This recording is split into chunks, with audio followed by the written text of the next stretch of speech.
Welcome back. I've got two Australians in the studio, political commentator Will Kingston. Welcome, Will. And Samara Gills, my producer. She's also from Australia, so I thought it would be interesting to get their take on what's happened. Well, first of all, Will, Australia, I mean, it's had some terrorist problems, but nothing like this. Australia's hurting today, isn't it? It is hurting today, Kev. Thank you for having me on. Strength and love to everyone back in Sydney. I'm initially from Sydney, and there is a certain emotional impact when something like this happens in an area that you know so well, as our listeners and viewers in Manchester would know as well. Look, Stephen said something very interesting in that previous conversation. He used the term cycle of denial. And I think cycle of denial is apt for what we heard from Anthony Albanese and Chris Minns, who's the Premier of New South Wales today. Yeah. You said that the decision to recognise Palestine and the inability to crack down on hate marches could have emboldened these terrorists, very possibly the case. But I think the root cause goes deeper. And it's the root cause that none of us want to talk about after every single one of these events, and that is the failure of the multiculturalism project. It is to acknowledge that diversity is most certainly not our strength, and across both the UK and Australia and Europe, Islam is a cancer, and is a cancer that has unfortunately been brought to our shores by mass migration. And if this is ringing any bells for UK listeners and viewers, it's because it is the exact same problem across both countries. Well, both of you know that both of our countries have exactly the same problem. It's almost uncanny how you can compare Australia's anti-Semitism problem with Britain's anti-Semitism problem.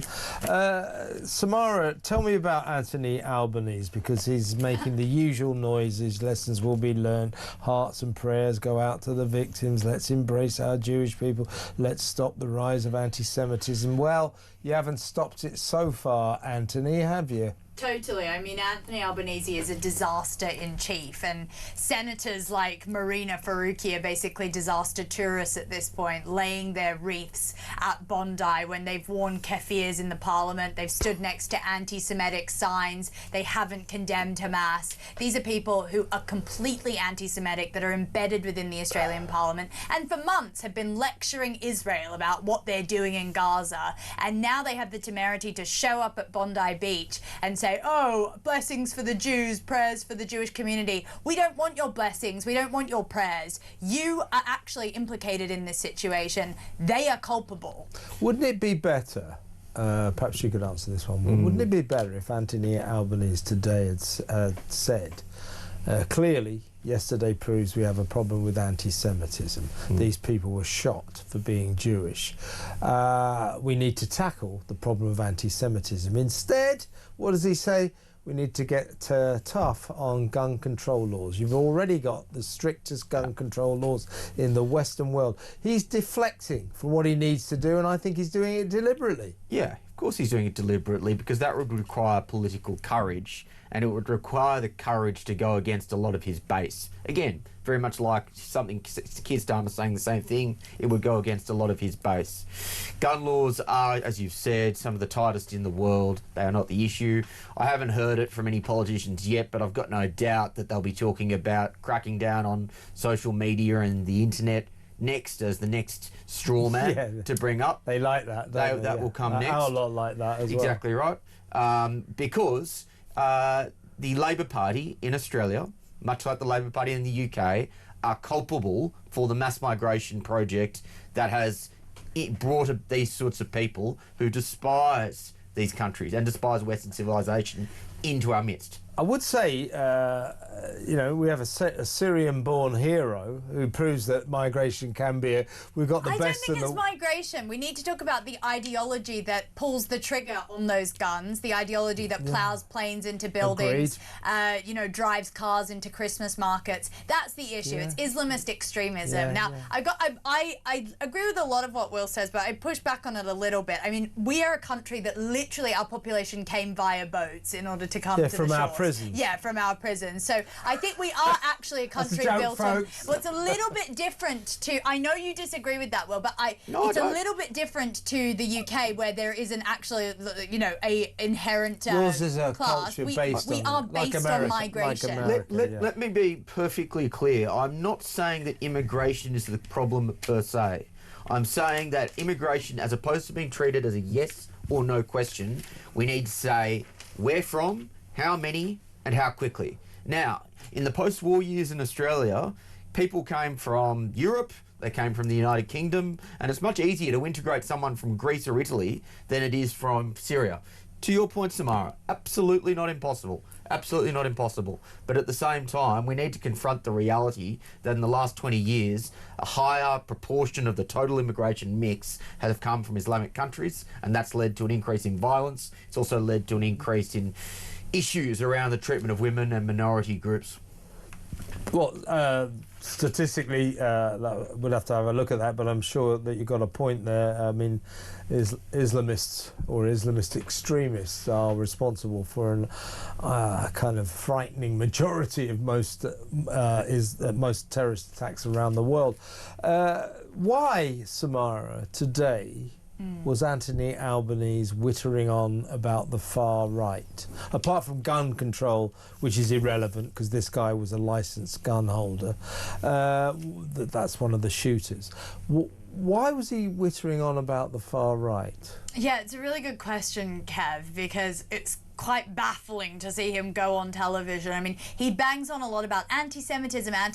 He hasn't really once mentioned extreme Islam or, you know, the extremist that came here with an Islamic ideology. He's not talking about any of that. He's only talking about anti-Semitism, and then he sprinkles in the far right, which have absolutely nothing to do with this, and they're a very, very small section of Australia that don't really exist over there. I mean, they did, what, one march, Will? Yeah. I mean, you're probably a bit more clued up on this to me. They're not a thing over there. I don't know what the hell he's talking about. I was going to ask you, how many terrorist atrocities have the far right in Australia been responsible for? That's a great point. I think the answer's zero. So why is he droning on about the far right Occasionally today? you'll get 50 nutters all clad in black. Yeah, but they can have a demo, but they haven't actually bombed anywhere or anything like that. No, that's exactly right. It is to try and basically make the problem seem equivalent. It's because he's like Starmer. Exactly all right. roads lead to the far right. They always talk about the far right. For everyone listening and watching who doesn't follow Australian politics closely, Starmer and Albanese are effectively one and the same in terms of what they believe. And also actually in terms of being, you know, incompetent charisma vacuums. It's sort of surprising how comparable they are. It is to try and basically say, look, there isn't really a problem around a particular culture because we've got problems on both sides of the political and cultural spectrums. It's to try and make that equivalence when it's the most false of equivalences. It is a false equivalence in terms of what we saw yesterday, certainly. I mean, two guys with rifles just firing indiscriminately. And by the way, can I ask you a question about the Australian police? First of all, we saw the hero who got a couple of bullets in him for his troubles, but the Australian police, witnesses who were there, were saying they sort of left it to the public to try and deal with this. And one guy, because these two shooters were on this kind of pedestrian bridge at one point, one guy went to try and tackle them, and the only thing the police seemed to have achieved yesterday was to shoot the hero. They shot him. The Australian police seem to have questions to answer here. I'm hesitant to put any blame at the police at this stage. I think as the fog slowly lifts, we will see how they responded. There'll be the usual inquiries. We'll work out whether or not they could have done any more than they did. What we would call coppers on the beat. So it was a Sunday evening, so they usually put their most inexperienced cops out there on the beach to just patrol because it's usually very peaceful. And I do think, yes, there were quite a few inexperienced cops, but I wouldn't actually say that that's it's not their fault.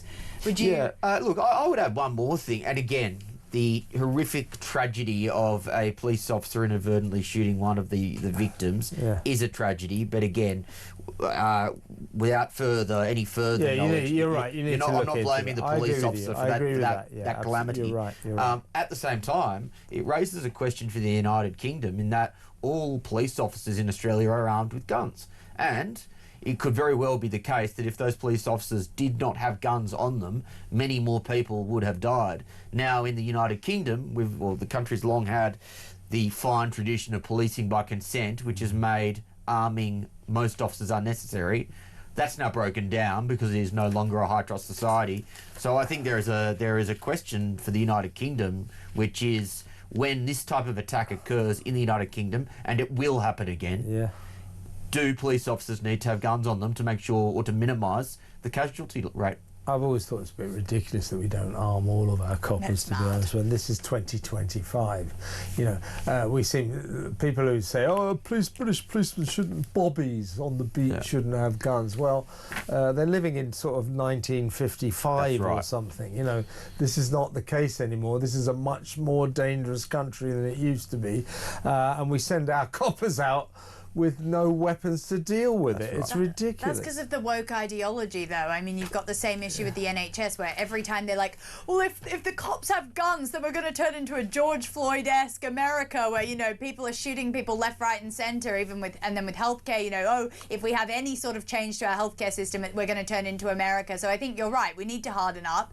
We've got mass stabbings going on. We've got crime rampant on the streets. Cops in the UK should be carrying guns, and I want to know the audience's thoughts on that, because I think it's quite a divisive topic over here. Yeah, it's a very good question. Let me know what you think, folks. Is it time for us to arm all coppers in Britain? Because these are dangerous times, and if nothing else, our policemen, our coppers, should be able to defend themselves, right? And indeed defend the people of this country against the lunatics that seem to be prevailing more and more to an alarming extent. Will Kingston, Samara Gill, thank you very much. Very interesting.